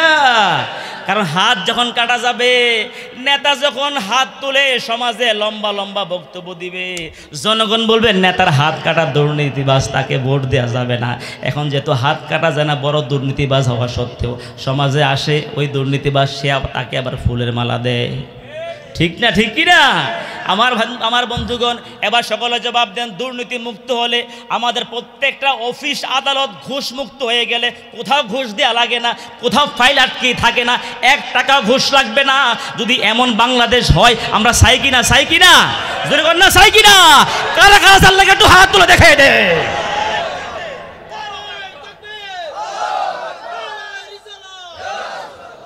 আমার ভাইয়েরা, আমার বন্ধুগণ, যদি বাংলাদেশটা দুর্নীতি মুক্ত হয়ে যায়, কোনো ফাইল আটকে না, কোথাও ঘুষ দেওয়া লাগে না, কোথাও অতিরিক্ত অর্থ খরচ করতে হয় না, এবার সকলে জবাব দেন, দুর্নীতি মুক্ত বাংলাদেশ হলে শুধু কি মুসলমানরাই শান্তি পাবে নাকি অমুসলিমরাও পাবে? পাবে না? পাবে না? তাদেরও তো ঘুষ দেওয়া লাগবে না, তাদেরও চাঁদা দেওয়া লাগবে না, তাদেরও ফাইল আটকাবে না। এবার সকলে জবাব দেন, যারা মদ পান করবে, নেশা করবে, এদেরকে 80 দৌড়া মারো, কার বিধান? দৌড়া বুঝেন তো, যে মাদকের সাথে সম্পৃক্ত, যে ইন্ডিয়া থেকে মাদক সাপ্লাই দিবে, যে বিক্রি করবে, যে পান করবে, যে সহযোগিতা করে এগুলো সাপ্লাই দিবে, অর্থাৎ মাদকের সাথে যে যেভাবে জড়িত হবে সবার শাস্তি হলো কয় দৌড়া? দৌড়া বুঝুন তো, দৌড়ার সাথে রক্ত বের হবে, হয়তো মারাও যেতে পারে। যদি এইভাবে 80টা দৌড়া লাগায়, মদখোরদের তাণ্ডব থেকে, সমাজে মদখোরদের তাণ্ডব আছে নাকি নাই? দেখেন না, মা বাবা পর্যন্ত গালি গালাজ শুরু করে, 14 গোষ্ঠীকে গালি গালাজ শুরু করে, মানুষের উপর আক্রমণ করে, আবার মাঝে মধ্যে দেখি রাস্তা ঠেলে সোজা করে, আবল তাবল কথা বলে, আছে নাকি নাই? একবার এক লোক নাকি খুব বেশি খাইয়া টাল হয়ে গেছে, একেবারে বেশি মানে কথাগুলো কি যে বলে, এরপরে ঘরে শুয়ে আছে, এর মধ্যে মেয়ে ফোন করছে ওনার। কে ফোন করছে? মেয়ে বিবাহ দিচ্ছে অনেক দূরে, বলছে মা কেমন আছো? বলছে মা ভালো আছি। তো আমার আব্বা কেমন আছে? এখন বলা যায় না কিছু, কি জন্য আবল তাবল কয় বলা যাবে? কয় যে তোর আব্বা তো অসুস্থ, আর কিছু কওয়া যায়? এবার মেয়ে চিন্তা করলো বাবা তো অসুস্থ যেহেতু, তাহলে তো অন্তত যাওয়া দরকার, আর আমি তো এখন যাওয়ার সুযোগ নাই, বাড়িতে কাজকর্ম বেশি। ওনার স্বামীকে পাঠাইছে কাকে দেখতে? শ্বশুরকে দেখার জন্য। স্বামী বেচারা যাচ্ছে, যাওয়ার সময় ফল ফ্রুট কিছু দামি দামি খাবার নিয়ে গেছে। শ্বশুর অসুস্থ, কিছু রুগীর পথ্য নিয়ে গেছে। এবার যাওয়ার পরে জামাই বেচারা শ্বশুরের কাছে গিয়ে বলছে যে কেমন আছেন জিজ্ঞেস করলো, খোঁজখবর নিতে চাচ্ছে। এবার শ্বশুর বেচারা বলতেছে তার জামাইকে, অর্থাৎ মেয়ের হাজব্যান্ডকে বলতেছে, না রে ভাই শরীরটা বেশি ভালো না। কারে বলতেছে? ভাই বলল কারে? স্ত্রী বেচারা বলো কি, একবার লজ্জার বিষয়, এটা আমাদের জামাই, তুমি ভাই বললে কেন? ওই মা হুঁশ নাই। প্রিয় ভাইয়েরা, এই সমস্ত নেশাখোরেরা নেশা করে যত খুন খারাপি হচ্ছে, মানুষকে হত্যা করছে, আপনি খোঁজ নিয়ে দেখেন নেশা করে মানুষকে হত্যা করতেছে, কথা কোন ঠিক কিনা? ঐশী যখন তার আব্বা আম্মাকে হত্যা করেছিল নেশাখোর ছিল, সে নেশা করে হত্যা করেছে। সুতরাং যে সমস্ত ছেলে মেয়েরা আজকে নেশা করছে, আজকে সমাজের নেশায় দোকানে পাটে গ্রামগঞ্জে মানে এমন কোনো জায়গায় নেশা পাওয়া যাচ্ছে না, ঠিক না ঠিক? ইন্নামাল খামরু ওয়াল মাইসিরু ওয়াল আনসাবু ওয়াল আজলামু রিজসুম মিন আমালিশ শয়তান, এগুলো শয়তানের কাজ, এই নেশা শয়তানের কাজ। মুসলমান অন্তত এই যে মদ জুয়া গাঁজা হেরোইন ইয়াবা বাবা ডাইল যা আছে এই সমস্ত অন্যায় কাজে অন্তত মুসলমান সম্পৃক্ত হতে পারে না, কথা ঠিক কিনা? যদি নেশা সমাজ থেকে ইসলামী আইন বাস্তবায়ন হলে নেশা বন্ধ হয়ে যায়, তাহলে কি শুধু কি মদখোরদের তাণ্ডব থেকে শুধু কি মুসলমানদের আব্বা আম্মাই বাঁচবে, নাকি অমুসলিমদের আব্বা আম্মাও বাঁচবে? ঠিক না? নেশা বন্ধ হলে শুধু কি মুসলমানরা শান্তি পাবে না অমুসলিমরা পাবে? বেবিচার করলে 100 দৌড়াদ অবিবাহিত হলে, আর বিবাহিতা হলে তাকে বুক পর্যন্ত গেড়ে সংসার করে পাথর মেরে হত্যা করো, কার বিধান? যদি আমাদের দেশে বেবিচারীদেরকে 100 দৌড়া দেয়া হয় আর সংসার করা হয়, থাকবে ফ্রস কোয়ার্টার? থাকবে কোনো বেবিচার? এই জন্য বেবিচার বন্ধ হয়ে গেলে এইডস রোগের মতো মহামারী থেকে দেশটা এখন ভয়ঙ্কর অবস্থা আছে, যে কোনো মুহূর্তে এইডস রোগ ছড়িয়ে যেতে পারে। এখন এইডস রোগ থেকে দেশটা বেঁচে গেলে শুধু কি বেবিচার বন্ধ, কোরআনের আইন সমাজে কায়েম হলে, বেবিচার বন্ধ হয়ে গেলে, এইডস রোগ থেকে দেশটা বেঁচে গেলে শুধু কি মুসলমানরাই বাঁচতে পারবে না মুসলিমরাও বাঁচবে? সুতরাং ইসলামের প্রত্যেকটা আইন বাস্তবায়ন হলে মুসলিম অমুসলিম সবাই রক্ষা পাবে। আল্লাহু আকবার কর। এমনকি মুসলমানরা যেমন শান্তি পাবে, অমুসলিমরা এমন তো পাবেই, বিশেষ ক্ষেত্রে আরো বেশি সুবিধা পাবে। আল্লাহু আকবার কর। কথা বুঝাচ্ছি কিনা? এই জন্য কোরআনের আইন সমাজে বাস্তবায়ন হলে দেশে শান্তি আসবে, দেশে কর্মসংস্থানের অভাব হবে না, বেকার সমস্যা থাকবে না, ব্ল্যাক করা লাগবে না, জুয়া খেলতে হবে না, চুরি করতে হবে না। কোরআনের সমাজ সব কিছু গ্যারান্টি দিবে। ওয়ালাউ আন্না আহলাল কুরআ আমানু ওয়াত্তাকাউ লাফাতাহনা আলাইহিম বারাকাতিম মিনাস সামাই ওয়াল আরদ। আল্লাহু আকবার বলেন।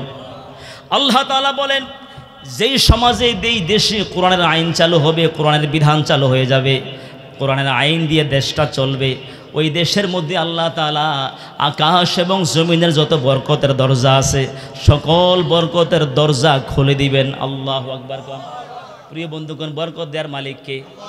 আফগানিস্তান দেখেন না, আমেরিকার সাথে লড়াই করে খালি পায়ে লড়াই করছে, জুতাও নিয়ে ঠিক মতো সাহায্য করছেন কে? যখন বীর বিক্রমের সাথে লড়াই করেছে আল্লাহ বিজয় দিয়ে দিছে। একবার নিঃস্ব অবস্থা ছিল আফগানিস্তান, বেশি দিন যায় নাই, এখন দেখা যায় আফগানিস্তানের যে মুদ্রা আমেরিকার ডলারের চাইতেও আফগানিস্তানের মুদ্রার দাম বেড়ে গেছে মূল্য। আল্লাহু আকবার কর। বরকত দিয়েছেন কে? সেখানে তাদের অনেক কিছু আল্লাহ বরকত দিয়েছেন, তাদের উৎপাদিত ফসল, উৎপাদিত পণ্য বিভিন্ন দেশে তারা এক্সপোর্ট ইম্পোর্ট তাদের মাধ্যমে অনেক হচ্ছে। তো এগুলো বরকত দেওয়ার মালিক কে? সুতরাং যে দেশটা ইসলাম দিয়ে চলবে, কোরআন দিয়ে চলবে, আমাদের বাংলাদেশ যদি ইসলাম দিয়ে চলে, কোরআন দিয়ে চলে, আমি চ্যালেঞ্জ করতে বলতে পারি 7 বছরের মধ্যে এ দেশে একটা গরিব থাকবে না। আল্লাহু আকবার কর। কারণ জাকাত ভিত্তিক অর্থনীতি ব্যবস্থা কায়েম হয়ে যাবে, এই দেশে কোনো অসহায় থাকবে না। এই জন্য আমরা চাই আগামীর বাংলাদেশটা হোক কোরআনের বাংলাদেশ, আমরা চাই কিনা? আগামীর বাংলাদেশ হোক নবীর আদর্শের বাংলাদেশ, আমরা চাই কিনা? এই জন্য আমাদেরকে মনে প্রাণে বিশ্বাস করে এগিয়ে আসতে হবে, আন্তরিক ভালোবাসা নিয়ে দিন কায়েমের জন্য সংঘবদ্ধ কাজ করতে হবে। নাকি একা একা দিন কায়েম হয়? একা একা দিন কায়েম হয়? ওয়াতাসিমু বিহাবলিল্লাহি জামিআন ওয়া লা তাফাররাকু, সংঘবদ্ধভাবে কোরআন ধরো, দিন কায়েমে সংঘবদ্ধভাবে আসো। আন আকিমুদ্দিন ওয়া লা তাতাফাররাকু ফি, মানে বিচ্ছিন্নভাবে হবে না। আচ্ছা বলেন দেখি, এই ধরেন সামনে একটা দিঘি আছে, দিঘির ওই পারে এখানে জুয়ার আড্ডা বা মাদকের আসর, আপনি যদি একা গিয়া বাধা দিতে যান পারবেন? আপনি যদি জুয়ার আড্ডা একা ভাঙতে যান আপনাকে উল্টা মাইর দিবে, ঠিক না? ওই জুয়ারিরা অথবা যারা এখানে নেশা করতেছে আপনাকে ধরে মারি দিবে। আর যদি যাওয়ার সময় আপনি 10, 15, 20 জন একসাথে যান, হয়তো কানা ধরে উঠবস করবে, আর জীবনে এই সমস্ত অন্যায় কাজ করবো না, জুয়ার আড্ডায় বসবো না, মাদকের আসরে বসবো না, না হয় এই এলাকা ছেড়ে পালাবে, ঠিক কি না? সুতরাং একটা জুয়ার আসর ভাঙতে হলেও তো আমাদেরকে সংঘবদ্ধ প্রচেষ্টা করতে হয়। আপনি মানব রচিত মতাদর্শকে দূর করে ইসলামী আইন দেশে কায়েম করবেন, এত সহজ নয়। একটা বিশাল শক্তি প্রয়োজন, বিশাল জনমত প্রয়োজন, তাহলেই সম্ভব একটা রাষ্ট্র ইসলামী হুকুমত কায়েম করার কথা ঠিক কিনা? দেশের প্রতিটি আলেম ওলামা, প্রতিটি মুসলমান ভাইদেরকে, নারী পুরুষ সকলকে সংঘবদ্ধভাবে এগিয়ে আসতে পারলেই একটা সমাজ ইসলামী বিপ্লব করা সম্ভব, কথা ঠিক কিনা? প্রিয় বন্ধুগণ, এই একটা সমাজ আমরা একটা যে জুলাইতে একটা জুলাই বিপ্লব হয়েছে, ঠিক না? এটা একটা দিন কায়েমের পরিবেশ হয়েছে, কিন্তু আমরা যদি এই সময়টা শুধুটা কাজে লাগাইতে পারি, ইনশাল্লাহ আগামীর বাংলাদেশ কোরআনের বাংলাদেশ হবে, আল্লাহর কোরআন দিয়ে পার্লামেন্ট চলবে ইনশাল্লাহ বলি। আমার ভাইয়েরা, আবু লাহাব খুশি হয়ে গেল। মুহাম্মদ সাল্লাল্লাহু আলাইহি ওয়াসাল্লাম পৃথিবীতে আসছেন, একটা ভাতিজা জন্ম হয়েছে, খুশি হয়ে গেছে। কিন্তু আবু লাহাব মুহাম্মদ সাল্লাল্লাহু আলাইহি ওয়াসাল্লাম কোরআন দিয়ে দেশ চালাবে, এতে কি হয় নাই? খুশি হয় নাই। 40টা বছর পর্যন্ত আল্লাহর হাবিব সাল্লাল্লাহু আলাইহি ওয়াসাল্লামের কোনো শত্রু ছিল না। 40টা বছর তাদের ভালোবাসার মানুষ ছিলেন। রাসূল করিম সাল্লাল্লাহু আলাইহি ওয়াসাল্লাম আবু জাহলরা ভালোবাসতেন, আবু লাহাবরা ভালোবাসতেন। 40 বছর পরে আল্লাহর হাবিবের উপরে কোরআন নাজিল হলো, সূরা আলাকের প্রথম 5টি আয়াত। দাওয়াতি কাজ শুরু হয়ে গেল, দিন প্রচারের কাজ শুরু হয়ে গেল, ইকামতের দিনের আন্দোলন শুরু হয়ে গেল। আল্লাহর হাবিব সাল্লাল্লাহু আলাইহি সাল্লাম প্রথমে গোপনে গোপনে 3টি বছর দাওয়াতি কাজ করেছেন। জোরে কোন সুবহানাল্লাহ। ইসলামের দাওয়াত দিয়েছেন নবী সাল্লাল্লাহু আলাইহি সাল্লাম গোপনে গোপনে কয় বছর? 3 বছর। 3 বছর দাওয়াতি কাজে নবীজির হাতে মুসলমান হয়েছে 30 জন। আল্লাহু আকবার বলেন। যাকে দাওয়াত দিলে থাপ্পড় মারবে না, ধমক দিবে না, লাথি মারবে না, নরম দিল দেখে দেখে বন্ধু আবু বকর ইসলামের দাওয়াত দিলেন। স্ত্রী খাদিজা দিনের দাওয়াত দিয়েছেন, কোনো প্রশ্ন করেন না, গ্রহণ করেছেন। নরম দিল দেখে দেখে, শান্ত মানুষ দেখে দেখে কালিমার দাওয়াত দিয়েছেন। প্রিয় ভাইরা, কয়টা বছর জবাব দেন? এই যে 3 বছর প্রকাশ্যে না, গোপনে দাওয়াত দিয়েছেন। গোপনে কেন দিয়েছেন? সৃজনশীল প্রশ্ন বলেন দেখি। এই জন্য দিয়েছে যেহেতু আবু জাহলরা ক্ষমতায়। কারা ক্ষমতায়? আবু লাহাবরা ক্ষমতা, জালেমরা ক্ষমতা, এই জন্য গোপনে গোপনে দাওয়াত দিয়েছেন। আমার ভাইয়েরা, যখন জালেমরা ক্ষমতা থাকে প্রকাশ্যে দাওয়াত দেওয়া যায় না, কিন্তু দাওয়াতি কাজ বন্ধ হবে না, দিন কায়েমের কাজ বন্ধ হবে না। যখন সমাজে জালেমদের উৎপাত বেশি হয়, গোপনে গোপনে হলেও দিন কায়েমের কাজ চলবে, ঠিকই না? আমার ভাইয়েরা, আমরা গোপনে গোপনে দিনের কাজ করেছি, আলহামদুলিল্লাহ, আল্লাহ সুযোগ করে দিয়েছেন। এখন প্রকাশ্যে দিনে আন্দোলন করা যায়, ঠিক কিনা? এটা কার সাহায্য? বলেন না, কার সাহায্য? তো মনে রাখবেন, এখনও কিন্তু ষড়যন্ত্র বন্ধ। দেখেন না, ওই যে মুস্তফা সারোয়ার ফারুকের বানাইছিল উপদেশটা, ঠিক কিনা? যে পতিতাকে প্রমোট করে, যে বেবিচারকে প্রমোট করে, যে সমকামিতাকে প্রমোট করে, যে নাফরমান, এমন একটা নাফরমানকে বানাইছে উপদেশটা। আলহামদুলিল্লাহ, ছাত্রদের আবার আন্দোলন শুরু হলো, তৌহিদি জনতা গর্জে উঠেছে, এখন তাকে আজকে বরখাস্ত করে দিয়েছে। আলহামদুলিল্লাহ বলেন না? এই জন্য যখনই কোনো জালেম ক্ষমতা আসবে এই দেশের মধ্যে, তাওহীদের জন্য যদি একামতে দিনের সংগ্রামী ভাইয়েরা যদি সংঘবদ্ধভাবে ছাত্রদের সাথে ঐক্যবদ্ধ হয়ে যদি আমরা সামনে এগিয়ে আসি, কোনো জালেম এদেশের নেতৃত্ব বসতে পারবে না, কথা ঠিক কিনা? প্রিয় বন্ধুগণ, এখনও সুযোগ, আমরা যেন প্রত্যেকটা অন্যায় কাজের প্রতিবাদ করতে হবে, ঠিক কিনা? আর এই আমাদের চোখ খুলে দিয়েছে আমাদের ছাত্র বন্ধুরা, দোয়া করে তাদের জন্য, আল্লাহ তাদেরকে দেশের যোগ্য নাগরিক হিসেবে আল্লাহ কবুল করুক, আমিন বলি। আল্লাহ যেন তাদের মাধ্যমে এই জমিনে দ্বীন ইসলাম প্রতিষ্ঠা করে দেয়, আমিন করুন, আমিন করুন। আমার ভাইয়েরা, আল্লাহর হাবিব সাল্লাল্লাহু আলাইহি সাল্লাম তিনি গোপনে গোপনে 3টা বৎসর কালিমার দাওয়াত দিলেন। যাকে দাওয়াত দিলে থাপ্পড় মারবে না, লাথি মারবে না। 3টা বৎসর পার হওয়ার পরে আল্লাহর হাবিবের উপর আল্লাহ পাক কোরআন নাজিল করলেন,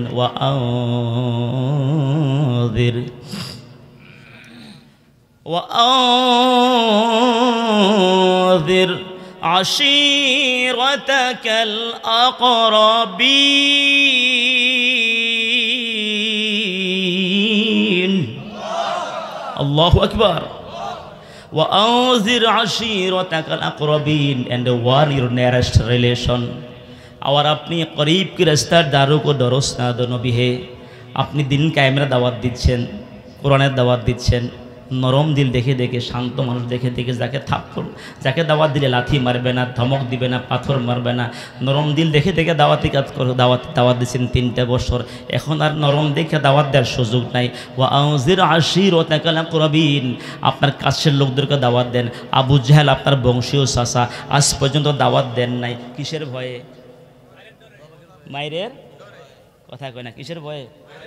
মায়ের ভয়ে তুমি মোহাম্মদ আপন চাচাকে দাওয়াত দাও নাই, আবু লাহাবকেও দাওয়াত দেও নাই, তোমার আপন চাচা আবু জাহেল বংশীয় চাচা একদিনও দাওয়াত দেও নাই, তাদেরকেও দাওয়াত দাও।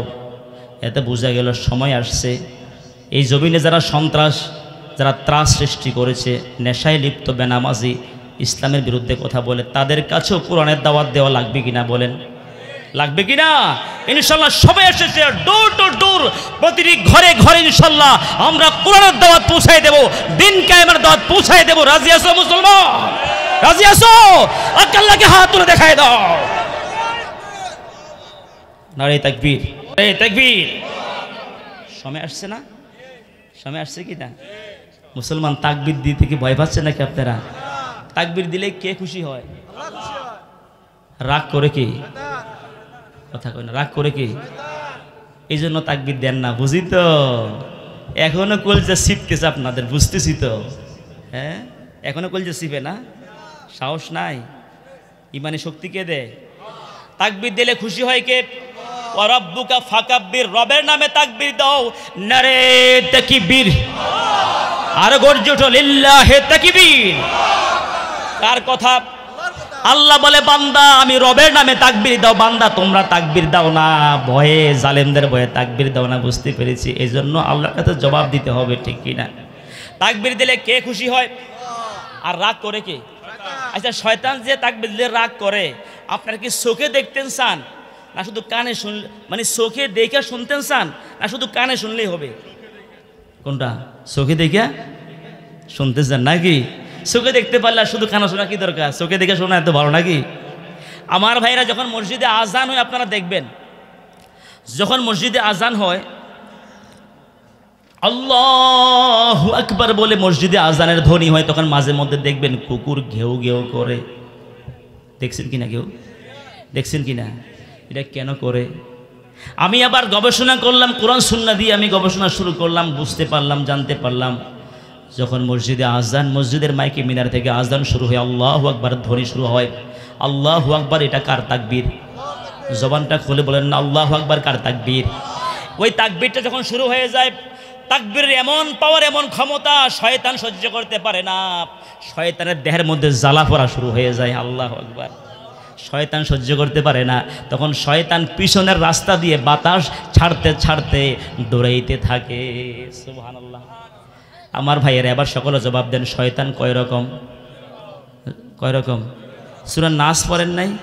পড়েন দেখি। মিনাল জিন্নাতি ওয়ান নাস। আরেকবার পড়েন, মিনাল জিন্নাতি ওয়ান নাস। কার কথা?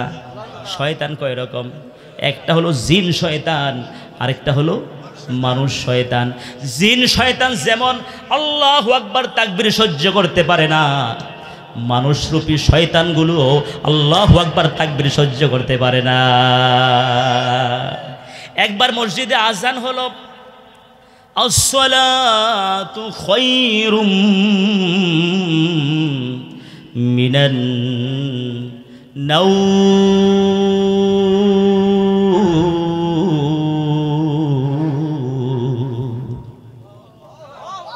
কোন নামাজের? সকলে বলে না কোন নামাজের? ফজরের আজান শুরু হয়ে গেল।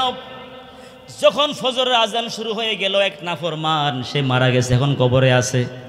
এই নাফরমান বলতেছে বেশ্যা মহিলা যেন খরিদ্দার ডাকতেছে। এত আস্তে কোন নাউজুবিল্লাহ। ফজরের আজান শুনে সে বলতেছে বেশ্যা মহিলা খরিদ্দার ডাকতেছে। এই সমস্ত নাফরমানদেরকে আবার দেয়া হয়েছে জাতীয় পুরস্কার। এরা ঢাকা ইউনিভার্সিটির বড় শিক্ষাবিদ। এরা কি শিক্ষাবিদ না জ্ঞান পাপী? এদেরকে যারা আজান নিয়ে কটূক্তি করলো, এদেরকে দেওয়া হয়েছে জাতীয় পুরস্কার। এরা তো জাতীয় পুরস্কার পাওয়ার যোগ্য না, এরা জাতির থুতু জুতার ঝাঁটা পাওয়ার যোগ্য। কথা কোন ঠিক কিনা? ওই সমস্ত নাফরমানদেরকে যারা জাতীয় পুরস্কার দিয়েছে এরাও নাফরমান, এরাও নাফরমান। কথা কোন ঠিক কিনা? নাফরমান ছাড়া নাফরমানদেরকে জাতীয় পুরস্কার দিতে পারে না। কথা কোন ঠিক কিনা? এই জন্য তো গজব আসছে, ঠিক না বেঠিক? আমার ভাইয়েরা, আল্লাহ তাআলা, আল্লাহর হাবিব সাল্লাল্লাহু আলাইহি ওয়াসাল্লাম বলেছেন ইহতাজ্জা আরশুর রহমান, ইহতাজ্জা আরশুর রহমান ইজা মুদিহাল ফাসিক, ইহতাজ্জা আরশুর রহমান। যখন ফাসিক ফুজ্জারদেরকে প্রশংসা করা হয়, তাদেরকে পুরস্কৃত করা হয়, জাতীয় পুরস্কার দেওয়া হয়, আল্লাহর আরশ পর্যন্ত কেঁপে ওঠে, আল্লাহর আরশ পর্যন্ত কেঁপে ওঠে। নাউজুবিল্লাহ বলেন। আবার যখন মসজিদে আজান হলো, অন্য সময় আল্লাহু আকবার ধ্বনি বাজলো, আরেক নাফরমান বলতেছে কাক তুই কা কা কর। মসজিদে কি হয়েছে? মসজিদে কি শুরু হয়েছে? আজান। ওই নাফরমানের কানে আজানের আওয়াজটা গেছে আর যাওয়ার পরে সে বলতেছে কাক তুই কা কা কর, যেন আজানের আওয়াজটা কানে না আসে। নাউজুবিল্লাহ বলে না। প্রিয় ভাইয়েরা, অথচ কবি নজরুল, জাতীয় কবি, কি নাম, কাজী, কি সুন্দর কথা বলেছেন, মসজিদেরই পাশে আমার কবর দিও ভাই, মসজিদেরই পাশে আমার কবর দিও ভাই, যেন সকাল সন্ধ্যায়, যেন সকাল সন্ধ্যায় গোরের থেকেও মুয়াজ্জিনের আজান শুনতে পাই। আল্লাহু আকবার। কি চমৎকার বলেছেন, মসজিদেরই পাশে আমার কবর দিও ভাই, যেন ঘুরের থেকেও মুয়াজ্জিনের আজান শুনতে পাই। সুবহানাল্লাহ, আল্লাহু আকবার। আর তুমি নাফরমান কি বললা? তোমার ব্যাপারে বলা হয় ডাস্টবিনেরই পাশে আমার কবর দিও ভাই। কিসের পাশে? সকলে বলে না কিসের পাশে? ডাস্টবিন থেকে সুঘ্রাণ বের হয়। কেমন কি বের হয়? ডাস্টবিনেরই পাশে আমার কবর দিও ভাই, যেন সকাল সন্ধ্যায় কাউয়াদের কাকা শুনতে পাই। ঠিক কিনা? ঠিক কিনা? তুমি যেহেতু বলছো আজানের আওয়াজে, কাকেরে বলতেছে কাক তুই কা কা কর, যেন আজানের আওয়াজ কানে না আসে, তো তোমার ব্যাপারে এমনই বলা হবে। ঠিক কিনা? এই সমস্ত নাফরমানদেরকে আবার পুরস্কার দিয়েছে। জালিম ছাড়া, নাফরমান ছাড়া ওই সমস্ত নাফরমানদেরকে পুরস্কার দিতে পারে না। কথা ঠিক কিনা? আমার ভাইয়েরা, আল্লাহর হাবিব সাল্লাল্লাহু আলাইহি ওয়াসাল্লাম গোপনে গোপনে দাওয়াত দিয়েছেন কয় বছর? 3 বছর। এবার আল্লাহ পাক যখন ওহী পাঠালেন, আপনার আপন চাচাকেও দাওয়াত দেন, আবু জাহেলকেও দাওয়াত দেন, উতবা সাহেবাকেও দাওয়াত দেন। আল্লাহ তাআলা আরো বলছেন সূরাতুল হিজরের মধ্যে, ফাসদা বিমা তুমার, therefore declare openly what you are ridden, first जो हुक्म अल्लाह की तरफ से मिला हुआ लोगों को सुना दो। नबी हे आमी आल्लाहर पक्ष থেকে যত বিধি বিধান পেয়েছেন, আইন ও কানুন পেয়েছেন, সবগুলো বিধি বিধান মানুষকে স্পষ্ট ভাষায় জানিয়ে দিন। আল্লাহু আকবার বলেন। আচ্ছা এবার সকলে জবাব দেন, যেহেতু আল্লাহ বলছে আমার থেকে যত বিধি বিধান পেয়েছেন নবী হে, সব মানুষকে, মানবতাকে স্পষ্ট ভাষায় জানিয়ে দেন, সকলকে জানিয়ে দেন, এখন কি নবী আর গোপনে দাওয়াত দেওয়া চলে? মা কথা কয় না চলে? এখন দাওয়াত দিতে হবে কিভাবে? প্রকাশ্যে, দিবালোকে, সবার সামনে। কথা কঠে কিনা? সুতরাং এই আদেশ আমাদের উপরে বর্তাইছে। শুধু আদেশ যা বিমা আমারা বিল মুরসালিন, নবীদেরকে যা আদেশ করেন, এই আদেশ একটা পর্যায়ে আমাদের উপরেও আসে। সুতরাং আমাদেরও সময় এসেছে, আজ থেকে ডোর টু ডোর, প্রতিটি ঘরে ঘরে কালিমার দাওয়াত দেওয়া চলবে, দিন কায়েমের মিশন চলবে। কথা কঠে কিনা? আমার ভাইয়েরা, মুহাম্মদ সাল্লাল্লাহু আলাইহি সাল্লাম বালুতে ফুৎকার করে কাফেরদের অস্ত্রের মুখে পার হয়েছে না? আরে ভাই, হিজরতের রাত্রিতে হাতের মধ্যে কি নিছেন? এক মুষ্টি বালি। আর চতুর্দিক দিয়ে কারা? কথা কয় না, কারা? কি নিয়ে আছে? অস্ত্র। অর্থাৎ রাতে মারে নাই কেন? অত পৃথিবীর মানুষ বলবে এতিম লোকটাকে মা বাপ নাই, রাতে গিয়ে মেরে ফেলছে, সকাল হলে পরে মারবে সিদ্ধান্ত নিয়েছে। এবার সকাল হলে পরে এরা সবাই শত শত কাফের, হাজার হাজার কাফের অস্ত্র নিয়ে দাঁড়ানো, একটা ছিদ্র নাই বের হবে এমনভাবে দাঁড়িয়ে আছে। আল্লাহ তাআলা বলছেন, নবী হাতের মধ্যে এক মুষ্টি কি নেন? বালি নেন, চুরে মারেন। তো একদিকে মারছে, চতুর্দিকে কাফেরদের চোখের মধ্যে বালুগুলো পড়ছে আর কসলাচ্ছে। এবার সবাই অন্ধ হয়ে আসছে, নবীজি সবার সামনে দিয়ে বের হয়ে গেছেন। এটা কার সাহায্য? ওয়ামা রমাইতা ইজ রমাইতা ওয়ালাকিন্নাল্লাহা রমা। নবী হে, এটা আপনার হাত নিক্ষেপ করে নাই, আমি আল্লাহর কুদরতি হাত এখানে কাজ করেছে। সুবহানাল্লাহ। আমার ভাইরা সকলে মনোযোগ দিয়ে শুনুন, কথাটা গুরুত্বপূর্ণ পয়েন্ট বলতেছি।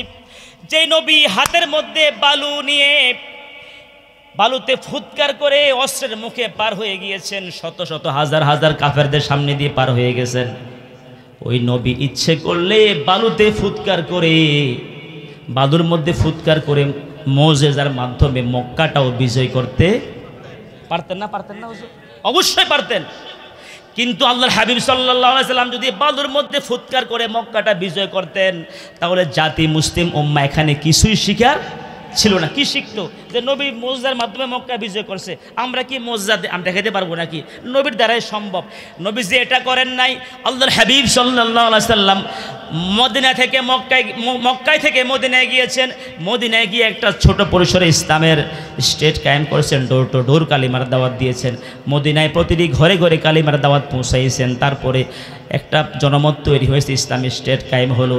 আমার বন্ধুগণ, তখন আল্লাহর হাবিব সাল্লাল্লাহু আলাইহি সাল্লাম 10,000 যোদ্ধা তৈরি হয়ে গেছে। সুবহানাল্লাহ। মদিনায় গিয়ে কালিমার দাওয়াত দিয়েছেন, একটা ইসলামী রাষ্ট্র কায়েম করছেন। কি রাষ্ট্র? নবীজি আল্লাহর কাছে বলছে, আল্লাহ ওয়াজআলনা সুলতানান নাসিরা, আমারে কি দেন? ইসলামী রাষ্ট্র দেন, আমাকে একটা রাষ্ট্র ক্ষমতা দেন। কার কাছে বলছে? জোরে কোন কার কাছে বলছে? আমাদের নবী পর্যন্ত আল্লাহর কাছে রাষ্ট্রীয় ক্ষমতা সেই নিয়েছে। আলেম ওলামা ক্ষমতা আসতে চাইলে অনেকে আবার ফতুয়া দেয়, এতারা ক্ষমতা লোভী। কয় কি কয় না? বলে কি বলে না? তো আমাদের নবীরে কি বলবেন তাইলে? নাউজুবিল্লাহ বলতেন না? আমাদের নবীও তো ক্ষমতা চাইয়ে নিছে কার থেকে? কারণ ক্ষমতা চাই নিছে কেন? আরে ভাই, আমি যদি বলি 5 ওয়াক্ত নামাজ আজান হলে যত মাইক দিয়ে প্রত্যেক পাড়া, এটা তো আমার ইউনিয়ন, আমার গ্রাম, আমি যদি প্রত্যেক গ্রামে এইভাবে 100টা মাইক লাগাইয়া প্রত্যেক গ্রামে গ্রামে ওয়াজ করে বলি নামাজ 5 ওয়াক্ত পড়তে হবে, সবাই কি পড়বে? আর ডিসি সাহেব যদি বলে, যার হাতে কি আছে? ক্ষমতা আছে। এমপি সাহেব যদি বলে, এরপর প্রত্যেকটা চেয়ারম্যানকে আদেশ দিয়ে দে, মেম্বারকে আদেশ দিয়ে দে, নামাজের সময় খেতে খামারে কাজ করতে পারবে না, নামাজের সময় মসজিদে যাওয়াই লাগবে, মা বোনরাও নামাজ পড়তে হবে, এরা ঘরে পড়বে, যেহেতু মসজিদে পরিবেশ নাই, সবাই নামাজ পড়তে হবে। যদি এই আইনটা বাধ্য করা হয়, নামাজ না পড়ে পারবে? কথা কন না পারবে? প্রিয় বন্ধুগণ, বুঝে গেল আইন প্রয়োগ হলে, যদি সরকার আইন করে কোনো মহিলা, অমুসলিমরা বাদে কোনো মুসলমান মহিলা, যুবতী মহিলা, প্রাপ্তবয়স্কা মহিলা বুরকা ছাড়া বের হতে পারবে না। আমি যতই পর্দা করি, ওয়াকারনা ফি বুয়ুতিকুন্না ওয়ালা তাবাররুজনা তাবাররুজাল জাহিলিয়াতিল উলা, ও দুনিয়ার নারীরা তোমরা ঘরে থাকো, বেপরদায় ঘর থেকে বের হয়েও না। আজকে সমাজে বেপরদা আছে নাকি নাই? কথা কয় না, আছে নাকি নাই? সিনফানে মিন আহলিন নার লাম আরাহুমা, 2 প্রকারের লোক জাহান্নামে যাবে। কাউমুম মাহুম সিয়াতুন কাজনাবিল বাগার ইয়াদরিবুনা বিহান নাস, ওই সমস্ত পুরুষ, ওই সমস্ত ব্যক্তি যাদের হাতের মধ্যে গরুর লেজের মতো চাবুক থাকবে, অর্থাৎ হাতের মধ্যে অত্যাধুনিক অস্ত্র থাকবে। মাস্তান দল, সন্ত্রাসী দল মানুষের উপর আক্রমণ করে, আছে নাকি নাই? আজকে দেখেন না, হত্যাকারী নিষ্পাপ একটা শিশুকে হত্যা করে ফেলেছে, মুনতাহা নামে একটা বাচ্চাকে 250 টাকার প্রাইভেটের টাকা না পাওয়ার কারণে। কত বড় জালিম! 1 প্লেট ভাত খাওয়াইছে মাত্র, তফাজ্জলকে মেরে ফেলেছে। 1 প্লেট ভাতের মূল্য আজকে বাংলাদেশে নাই। 1 প্লেট ভাতের মূল্য কত? একটা যুবক ছেলেকে হত্যা করে ফেলেছে 1 প্লেট ভাত খাওয়াইয়া। মুনতাহাকে 250 টাকার প্রাইভেট পড়াতে পারে নাই, একটা ছোট্ট একটা মাসুম বাচ্চাকে হত্যা করে ফেলেছে এই দেশের মধ্যে। ওই দেখলাম যে ছেলে তার মাকে হত্যা করেছে, পরে দেখা গেল না ছেলে হত্যা করে নাই, ওই ভাড়াটিয়া 500 টাকার মাত্র ব্যবধানের কারণে একটা নারীকে হত্যা করে ফেলেছি। আমরা কোথায় বসবাস করি প্রিয় ভাইয়েরা? এদেশের জীবনের কোনো মূল্য নাই। সুতরাং কেসাস যদি কায়েম না হয়, কেসাস যদি বাংলাদেশে চালু না হয়, কেসাস কার আইন? এই জন্য আল্লাহর আইন কেসাস চালু হলে যাকে হত্যা করা হবে তাকে হত্যা করা হবে। যদি কেসাস এই দেশে চালু হয় সঠিক নিয়মে, আজকে দেখা যায় যিনি হত্যাকারী অন্যায়কারী সে বেঁচে যায়, নিরপরাধ মানুষকে ফাঁসি দেওয়া হয় এই জমিনে, কথা কোন ঠিক কিনা? সুতরাং যেই জমিনে নিরপরাধ মানুষকে ফাঁসি দেওয়া হয় ওই জমিনে শান্তি আসতে পারে না। এই জন্য কেসাস ইসলামী আইন ল দরকার। প্রিয় বন্ধুগণ, আজকে মানুষের জীবন এত সস্তা হয়ে গেছে। যারা সমাজে সন্ত্রাসী করবে, মানুষকে হত্যা করবে, অন্যায় বিচার করে মানুষকে হত্যা করে ফেলবে, এরা কই যাবে? জাহান্নামে যাবে। নবীজি ভবিষ্যৎবাণী দিয়েছেন। এরপর ওয়া নিসাউন কাসিয়াতুন আরিয়াতুন মুমিলাতুন মাইলাতুর রুসুহুন্না কাসতিমাতিল বুখতিল মাইলাতিন। ওই সমস্ত নারী, ওই সমস্ত মহিলা কাপড় পরিধান করা সত্ত্বেও উলঙ্গনি নগ্ন দিয়ে এত পাতলামিহীন পোশাক পরিধান করে, যে পোশাকের উপর দিয়ে দেহের রং পর্যন্ত দেখা যায়, এমন নারী সমাজে আছে নাকি নাই? নিসাউন কাসিয়াতুন আরিয়াতুন মুমিলাতুন মাইলাতুর রুসুহুন্না কাসতিমাতিল বুখতিল মাইলাতি। মাথার চুলগুলো কেটে ছেটে বেপরদায় চুলগুলো খুলে ওড়না ফেলে দিয়ে রাস্তা দিয়ে হাঁটে, কাপড় পরিধান করে দেহের কিছু অংশ দেখা যাচ্ছে, এভাবে রাস্তা দিয়ে চলছে। এই সমস্ত নারী, এদেরকে বলা হয়েছে দাইয়ুস। এরা কি? জোরে করেন, এরা কি? যদি ইসলামী হুকমত কায়েম হয় দাইয়ুস হতে পারবে না, ঠিক কিনা কথা? আমার বন্ধুগণ, যে সমস্ত পুরুষেরা তার স্ত্রীকে বেপরদা চলার সুযোগ করে দেয়, অনেক স্বামী আছে স্ত্রী বেপরদা চললে সে খুশি হয়, স্ত্রী বোরকা পরলে সে পছন্দ করে না, ওই সমস্ত স্বামীও দাইয়ুস। ওই সমস্ত যারা দাইয়ুস হবে এরা জাহান্নামে যাবে। কই যাবে? এরা তো জান্নাতে যাবে না। ওয়ালা ইয়াদখুলুল জান্নাত ওয়ালা ইয়াজিদনা রিহাহা। এরা জান্নাতের সুঘ্রাণ পর্যন্ত পাইবে না। বহুদূর থেকে জান্নাতের সুঘ্রাণ পাওয়া যাওয়া সত্ত্বেও ওই দাইয়ুস নারী পুরুষ জান্নাতের সুঘ্রাণ পর্যন্ত পাবে না। প্রিয় ভাইয়েরা, এই জন্য আমাদেরকে ইসলামী ল মানতে হবে। প্রিয় বন্ধুগণ, আমার ভাইয়েরা, যে কথা আমি বলতেছিলাম, মুহাম্মদ সাল্লাল্লাহু আলাইহি সাল্লাম তিনি সকলকে দাওয়াত দিয়েছেন। এখন কাউকে দাওয়াত বিহীন রাখতে পারবে না। ওই যে হাতের মধ্যে কি নিয়েছিলেন? বালি নিয়েছিলেন। মদিনায় গিয়া তিনি ডোর টু ডোর কালিমার দাওয়াত দিয়ে 10,000 যুবক সৈনিক তৈরি করেছে, যে মক্কা বিজয় করবে। কয় হাজার? 10,000 যুবক তৈরি করে মক্কায় প্রবেশ করেছে। প্রিয় বন্ধুগণ, জনমত তৈরি করে তিনি মক্কা বিজয় করেছেন। সুতরাং বাংলাদেশে ইসলামী হুকমত কায়েম করতে হলে জনমত তৈরি করতে হবে, কথা কোন ঠিক কিনা? নবী সাল্লাল্লাহু আলাইহি ওয়াসাল্লাম বালুতে ফুৎকার করে ওই কাফেরদের অস্ত্র মুখ থেকে হিজরতের রাতে বের হয়েছে ঠিক, কিন্তু বালু থেকে ফুৎকার করে মক্কা বিজয় করে নাই, জনমত তৈরি করে মক্কা বিজয় করেছে। সুতরাং এই জমিনে ইসলামী হুকমত কায়েম করতে হলে আমাদেরকে জনমত তৈরি করতে হবে, মানুষের সেবা দেওয়া লাগবে, মানুষের সাহায্যে এগিয়ে আসতে হবে, কথা কোন ঠিক কিনা? আমার বন্ধুগণ, আল্লাহর হাবিব সাল্লাল্লাহু আলাইহি সাল্লাম যখন আল্লাহর পক্ষ থেকে এই ম্যান্ডেট চলে আসলো সকলকে দাওয়াত দেওয়া লাগবে, কাউকে বাদ দেওয়া যাবে না, রাসূল করিম সাল্লাল্লাহু আলাইহি সাল্লাম তখন পাহাড়ে উঠছেন। কোথায় উঠছেন? এর আগে দিয়ে নবী সাল্লাল্লাহু আলাইহি সাল্লাম প্রথমে বলছেন, ও আচ্ছা আচ্ছা, আমরা তো আর সময় চলে গেছে, আমি তো খেয়াল করি নাই। আচ্ছা প্রিয় ভাইয়েরা, সংক্ষেপ বলে দিচ্ছি, নবীজি কোথায় উঠছে? পাহাড়ে। পাহাড়ে উঠে প্রথমে তখন তাদেরকে বলছে, লাউ কুলতুম কালিমাতা ওয়াহিদা, তোমরা যদি আমার থেকে একটি কথা মানো। কয়টি কথা? তামলিকুনা বিহাল আরব। ও মক্কাবাসীরা, এখন তো মক্কার ক্ষমতা তোমাদের কাছে, একটি কথা মানলে তোমরা সারা দুনিয়ার ক্ষমতা তোমাদের হাত, পুরো আরবের ক্ষমতা তোমাদের হাতে চলে আসবে। আল্লাহু আকবার কর, জোর কর না আল্লাহু আকবার। আউ তাদিরুলাকুম আজম, একটি তোমরা আমার থেকে একটি কথা মানবা, তাহলে গোটা পৃথিবীর মানুষ তোমাদের ধর্ম, দিন, সংস্কৃতি গ্রহণ করবে। আল্লাহু আকবার বলেন। আউ তুয়াদ্দি বিহা ইলাইকুমুল জিজিয়া, ও আরবের নেতারা, ও মক্কার লিডাররা, একটি কথা আমার থেকে মানবা, তাহলে পৃথিবীর সকল মানুষ তোমাদেরকে জিজিয়া দিয়ে চলবে, কর দিয়ে চলবে, নেতৃত্বে মেনে নেবে। আল্লাহু আকবার বলেন। প্রিয় ভাইরা, কয়টি কথা? তখন নবীজি কথাটা বলার জন্য পাহাড়ে উঠছে। কোথায় উঠছে? তখন তারা বলছে, ভাতিজা তাড়াতাড়ি কও, একটি কথা কেন, তোমার 1000 কথা মানতে রাজি আছি। নবীজি কোথায় উঠছে? নবীজি এর আগে জিজ্ঞেস করছে তোমরা আমারে বিশ্বাস করো কি না। আমি যদি বলি পাহাড়ের ওই পাশ থেকে কাফেররা শত্রু বাহিনী আসতেছে, হাতে অস্ত্র শস্ত্র বল্লম নিয়ে আসতেছে, তোমাদেরকে মারবে, তোমরা বিশ্বাস করবা কি না। তখন তারা বলছে হ্যাঁ অবশ্যই বিশ্বাস করি, তোমাকে অবশ্যই বিশ্বাস করি যে ভাতিজা মোহাম্মদ তুমি কখনো মিথ্যা বলতে পারো না। পুরি ভাইরা অনেক লম্বা ইতিহাস, লম্বা কথা। নবী সাল্লাল্লাহু আলাইহি ওয়াসাল্লাম যখন কথাটা বললেন, কালিমার দাওয়াত দিলেন, ইয়া আইয়ুহান নাস কুলু লা ইলাহা ইল্লাল্লাহ তুফলিহুন, ও পৃথিবীর মানুষরা বলো, মেনে নাও, স্বীকার করে নাও আল্লাহ ছাড়া কোনো ইলাহ নেই। এই জমিন কার? আল্লাহর। সব জায়গায় হুকুম মানতে হবে কার? আর তারা তো দেবদেবীকে পূজা করে, দেবদেবীর সেজদা দেয়। তখন তারা আজআলাল আলিহাতা ইলাহা ওয়াহিদা ইন্না হাযা লাশাইউন উজাব, তারা তখন খেপে গেল, বলছে আমার দ্বারা তো অনেকগুলা রব বাদ দিয়া তোমরা কি আমাকে এক আল্লাহ কেন্দ্রিক করতে চাও?